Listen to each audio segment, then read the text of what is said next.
third. So this is the fourth feature he's run, and then something's not right still. But tell the audience and stuff like that. The weirdest part about this is that he was checked out 3 other times by 3 different doctors or hospitals, and they all cleared him. Yeah, 3 different times. Okay, so let's talk a little bit about that. Let's look back or whatever and go, okay. Our local tracks, we have a great safety crew, Sunset Speedway, with our, fire safety crew. You guys have Northwest Extreme Fire and Safety down there at Willamette Speedway. Both of these tracks have, I believe, I'm trying to be biased because, we're related to both of them, but I mean, these guys, because we do know them, are on top of everything when it comes to a crash. I've personally seen, just during the last few weeks, a month or whatever like that, our guys, Jeff Broadwell, he was in a mini sprint, in a micro, flipped, and within seconds he was there.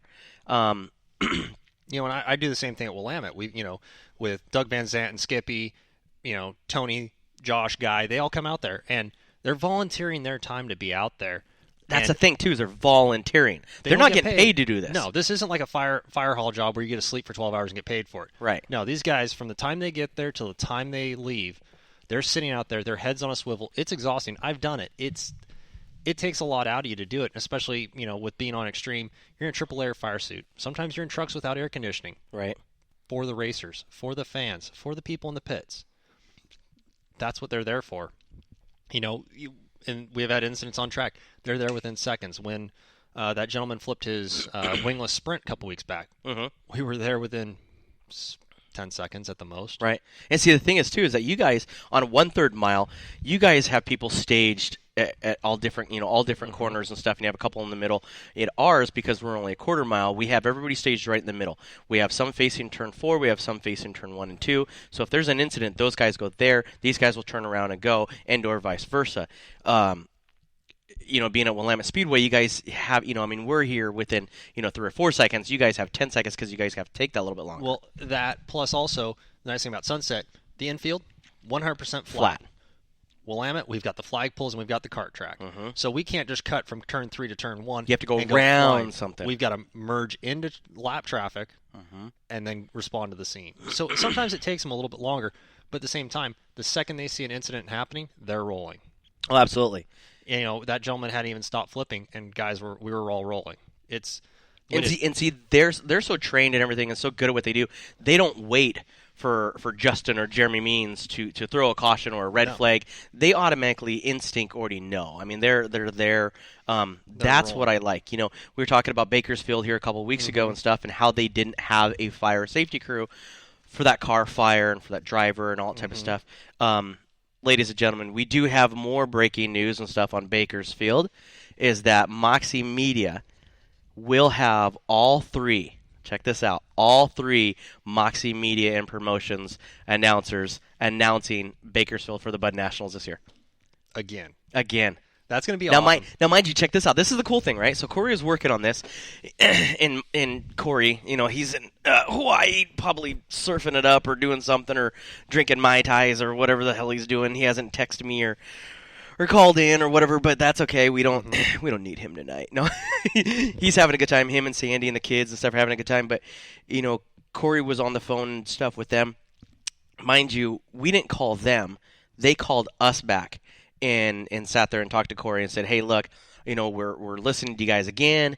The ratings and stuff of Spreaker and Northwest Dirt News every single week is just getting bigger and bigger and bigger and bigger and bigger. It's something I didn't think within 9 months we would have this much, but I mean." It's so informative. It's so friendly, so racer friendly, and everything else.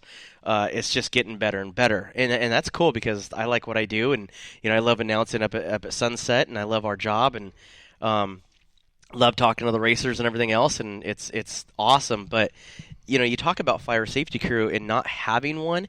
We are so privileged to have one, at both of our tracks.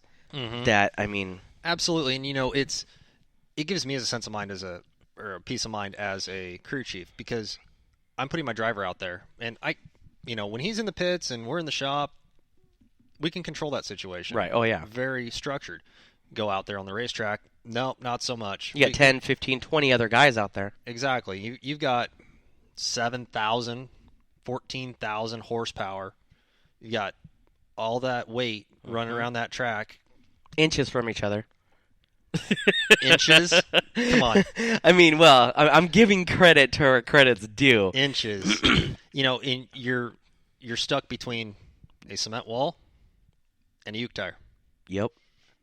That's it. No safer barriers in dirt track. No. They actually were.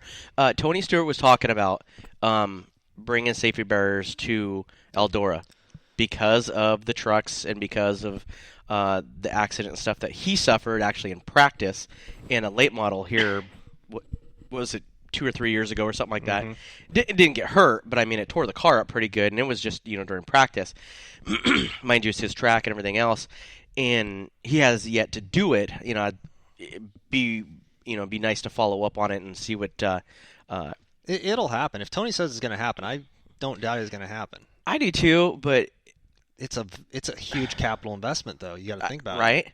Because then you can bring anything. I mean, but next thing you know, we've got the. I would love it. We got the cup cars I on dirt. I already know where you're going with. I would love it. I would love it. I would love it. I would love it because nap car right now is exactly what it is. It's a nap car. I fall asleep more within the 17 hours of pre-race instead of just, let's get an hour of pre-race, let's talk about something, let's get into racing. Yep. The 17 hours of pre-race sucks. Mm-hmm. It's just getting boring because it's the same stuff over and over and over and over and over again. Exactly. It's kind of like, well, let's talk about this again. Again. And again. But let's get back to the Landers. So Jared goes in 4th time to an Arkansas hospital, whose dad's a friend of the owner. Says, hey, will you just take a look at him? Something's not right. Well, a physician and a team of 4 surgeons. 4 surgeons, one of them being a cardiologist, sits there and goes, "You've got a problem." Now let's put your mind around this, okay? You're getting a rollover. You're complaining about your neck hurting. It's starting to swell up a little bit. You go to a doctor. Doctor says you're fine. Mm-hmm. You go back out. You race. I'm sure he probably has headaches. I'm sure he probably has backaches. I'm sure something. He's just is wrong. Yeah, because those guys run, either every day or every other day, or whatever the case is. So the thing is that when you get into it and you go to the 4th person and you're just like, man, something has to be wrong. Mm-hmm. When you go to the 4th doctor and the doctor finally comes out and goes, oh yeah, there's something wrong with you. Mm-hmm. Is there a lawsuit in this? I don't even want to go there because you know what? Here's the best part. He's getting the help he needs, and that is number one. And this is that 4th doctor deserves not just a handshake, but probably a case of beer. But my question now is if they would have caught it the first time, because you're going to get into what's wrong with him. Mm-hmm. If they would have caught it the first time and he hadn't raced, do you think some of the strain and some of the activity, some of the head bouncing around or whatever like that could cause more injury? With this type of injury, you'd think so. I'm not a medical professional. Right, no, either, no. But at the same time, with as serious of injury this is and how life-threatening this injury is, it makes me sit there and just thank the stars because if he would have been involved in another crash, we might have lost Jared Landers. Another outstanding driver. Another one. That I don't even want to get into it because, I mean, this year we have lost too many very talented, very, very high-profiled drivers in miscellaneous accidents. It just boggles my mind. Everything happens in threes, or whatever the case is. But this is going on to 6 or 7 now. Mm-hmm. When does it stop? I mean, racer. Hopefully, right now. Yeah, our sport and stuff. We all know. I mean, you guys are out there. I mean, you guys are listening to us because you guys do this every single weekend. Hobby, or a little bit more than a hobby. Maybe it's for a business, like Dragon Performance and stuff. Matt goes out there and he races for fun, but he also does it because of his business, and he also does it to sit there and promote GRT race cars and everything else. If he didn't have the business, he would definitely be out there just to have fun. He wouldn't be promoting GRT race cars or anything else or his business or whatever the case. does it take the toll on Matt a little bit because you're with him 24/7 practically on him driving differently than just having fun? Is it more of a business for him? Well, and that's the thing is he doesn't have the business. His parents have the business. But he represents though, right? Well, when we go to the track, he'll represent him in the shop, and we do all the bodies for Drager Performance. We go to the racetrack, it's Matthew Drager Motorsports, 100%. And that's the thing that he and I had some discussions about it. Flat out, when we go to the racetrack, we are Matthew Drager Motorsports, Not Drager Performance. sponsored by Drager Performance in a GRT by Drager Performance. As the business has started to grow, and right. Matthew and I saw Matthew's racing progress. He got smoother, he got faster, he got better, and I sat there and went, "Time out, dude. You got to make a decision. Are you there as the business, or are you there as a race car driver? Because you can't do both. It's going to be too hard on you, especially with the heat and everything else during the summers around here when you're in a fire suit. Him trying to get the car ready, us working on the car as well as taking care of racers. We had to draw the line. So at that point, when we go to the track, it's Matthew Drager Motorsports is the... He's there to have fun. He's there to have fun.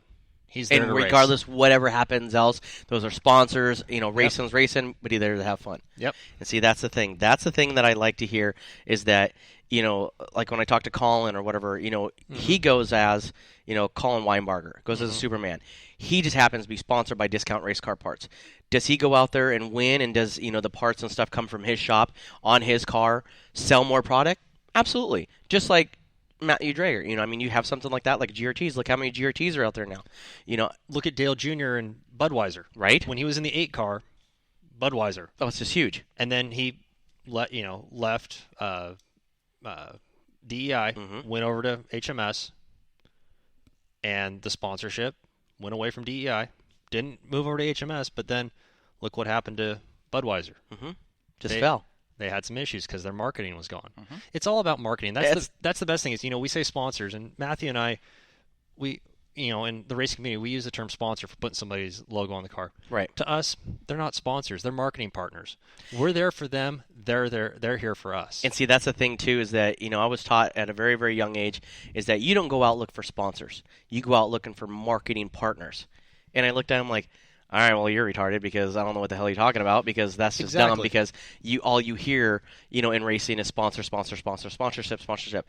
You start looking at that and you go to a potential person, you sit there and say, hey, look, I want you as a sponsor. And they're like, okay, so I can sit there and support your hobby? Exactly. No. I'm going to give you $1,000 for you to go turn circles around a track. Yeah. What for? Exactly. What benefit is them? Well, you look at it from marketing partnership, and I think a lot of that goes back to coverage of the sport. How hard is it to say sponsor when you're announcing it, or sponsored by, or their marketing partners are? Right. It's a high-paced, high-speed sport. Oh, believe me.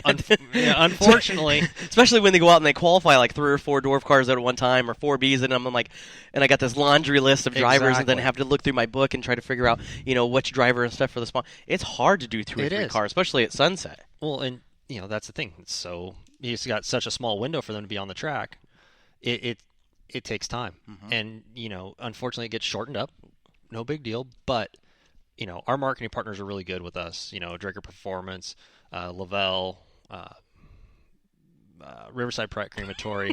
I'm sorry, it's been a long day, folks. It has been a long day. I've been rolling since 6 a.m. when I got a phone call saying, hey, I need help, and I actually am doing that on my phone right now, texting back and forth with people in the field. That's awesome. So I've got a bunch of stuff going on. I do apologize. No, it's all good, man. Going back to Jared, we keep going back and forth about this, and we keep getting little more pieces out there. Jared was actually diagnosed with a torn carotid artery. Now, for the people that don't know that is actually the main artery that's in your neck that goes basically from your heart valve up to your brain. Yep. There are two main arteries that come off your heart. You've got your carotid, which goes up, and your femoral that goes down. That place in your neck where you always check your pulse when you were a kid. That's your carotid artery. Because that's where the blood flows and that's where it pulses, right? Exactly. You know how big that is. You felt it. It's not a small artery. It's a big one. Now let's talk about what actually happened. How many layers are there in that? So there's 4 layers in your carotid artery, four layers of skin and tissue. The injury that Jared suffered, He tore through 3 of them, is what he was diagnosed with. 3 of them. Three of the 4. four. So he's got 25% of his the wall thickness